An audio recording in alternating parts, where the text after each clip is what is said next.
What is going on, guys? Noah Brewer here, back again with another video, and today we're going to be talking about the top 3 niches to test in 2021. Now, honestly, these were also the top 3 niches in 2020 for me.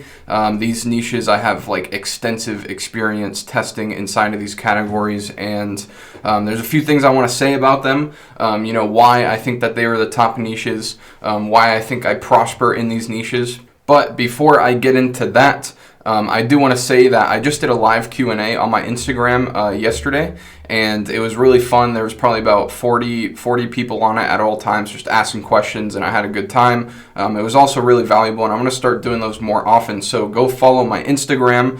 It's at Noah D. Brewer on IG. Before I also get into this video, I also want to say fuck these cringy ass top products to sell in March 2021.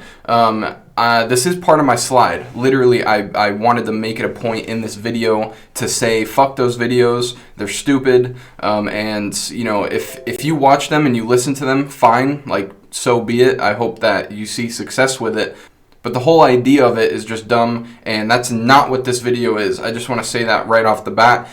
I want to say that you want to find your own products based on your own experience, your own knowledge, your own market research. Listen to these niches, because the reasons why I think that they're really good is mainly because I have seen the most success in these niches over any other. It's not based on my opinion or what I think is good. It's 100% based on my experience, and obviously I move forward with my experience in mind. And these are the niches where I personally look for products in mostly as well. So the next thing I want to say is there's no right or wrong niche. It's more about the product. Like you can see right below, it says the product is more important than the niche.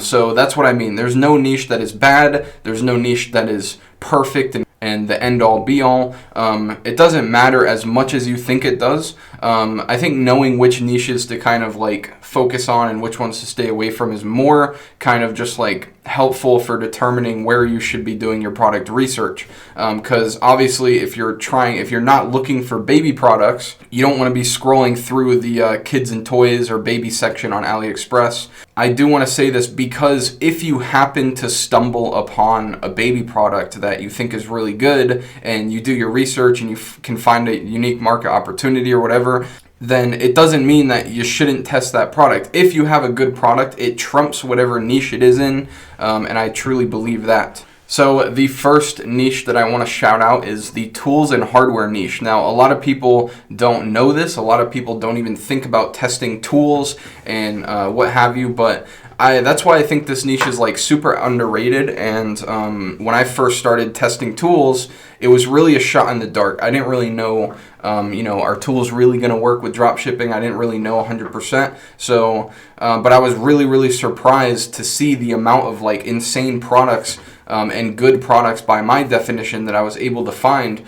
So turning around and actually testing them, I was even more surprised with the amount of winners I was able to find just in this category alone, like drills, sanders, even a welder. Like there's just so many different kinds of tool products that you can find that work well.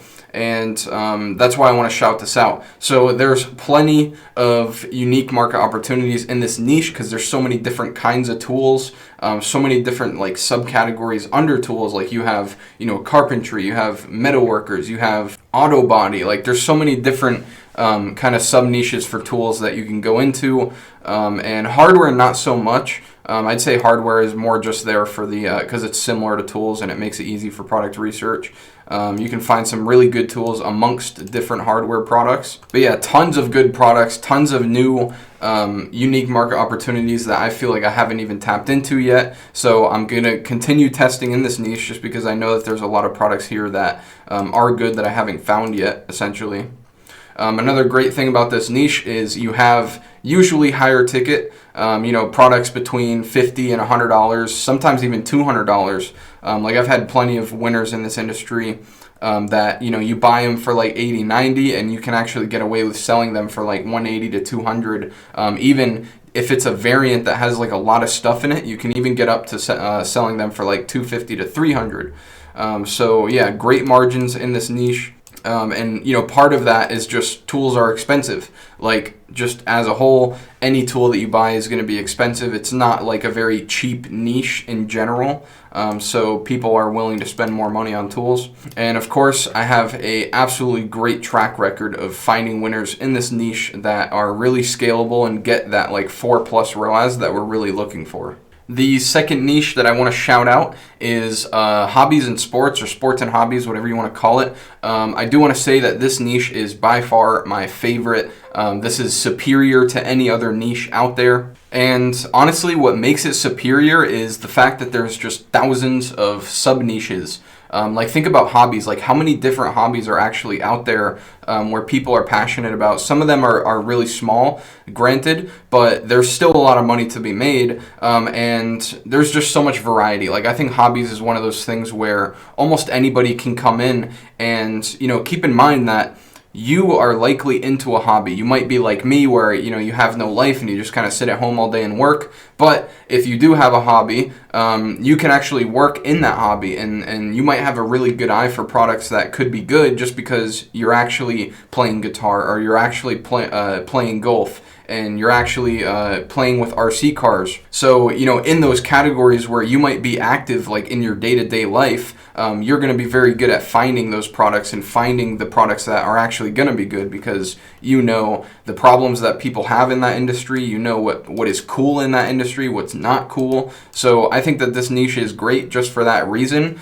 Likely you're going to be able to work within a sub-niche that you're actually familiar with. And not to mention, there's endless UMOs, which is unique market opportunities. I'll make a video about that soon. And, in terms of the margin, because I talked about the margin on the last one, it's just a wide variety, obviously, because there's so many different hobbies.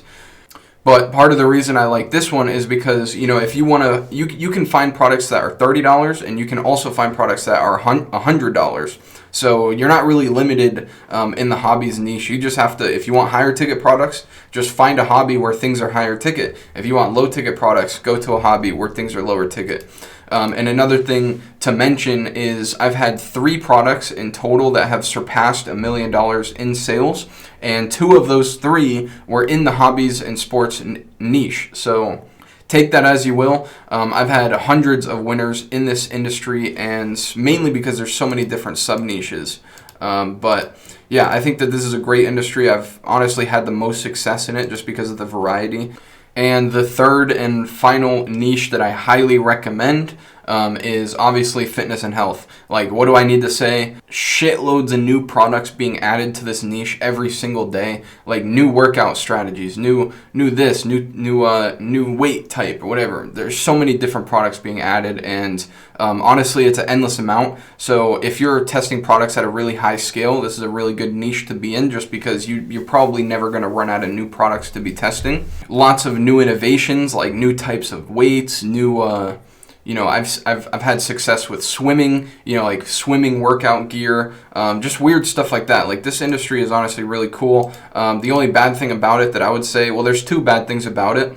Number one, it's super saturated. Like, almost every single dropshipper out there is actively testing in this niche, and you have to be careful with what you're testing, because there's a lot of products that are just absolutely ran through by like everybody and their dog. As long as you're somewhat active, like in the dropshipping world, you'll be able to avoid the super saturated ones. But that's one of the bad things about this niche, and the other bad thing is the margins usually are not that great. Sometimes you might run across a fitness product where it costs $40 and you're able to sell it for $80 or $50 and $100. But that's honestly kind of rare in the fitness and health niche. But that doesn't really matter, just because most of the products are kind of tailored towards everybody. So it's not that high ticket or low ticket is, it's not that one is better than the other. It's more just like, what are your preferences with scaling, and how do you want to move forward? I say if you're just starting out, fuck it, doesn't really matter. I just recommend having a margin of at least $25, like at the minimum, which you can for sure do in the fitness and health category. One thing to note about this niche is every product is mad easy to sell, right? Like, everybody wants to lose weight. Everybody wants to build muscle. If they're already super skinny, then they want to be more muscular. Like, honestly, seems like nobody's really happy with where their body's at, so you can pretty much sell any product in here super easily, just by showing how it benefits the user. And you know, the same thing that makes this niche kind of bad, it's not bad, I don't want to say it's bad, but the same thing that creates a downside in this niche also creates an upside. Back when I said one of the downsides of this niche is that there's so many sellers in this niche, there's also so many buyers, and there will always be buyers. Like I said, everybody wants to improve their health. There are people out there that are perfectly okay with it, but you know, I'm talking about the gross majority of people. Either they want to build muscle, they want to lose weight, they want to gain weight. Like, there's always some piece of value that you can provide to somebody out there, and I think that that's something good to mention, because you know, in terms of like the scalability in this niche is massive. Like, there's so many buyers out there, especially if you're targeting worldwide. So if you made it to the end of this video, leave a comment below and let me know what your top 3 niches are. That way I can see what's kind of working out there. You know, other people will be able to see your comment as well, and maybe you can bring in some new niches into our world and educate us. I would really appreciate that. But yeah, that's it for this video. Just something quick. Just wanted to share my top 3 niches and why I think that they're the top niches to be selling in 2021, or it honestly doesn't really matter when. I think that these niches are always going to be prominent. Now go out there, find your products, and I hope that you find a winner. But as for this video, this is Noah Brewer, and I'm out. Peace.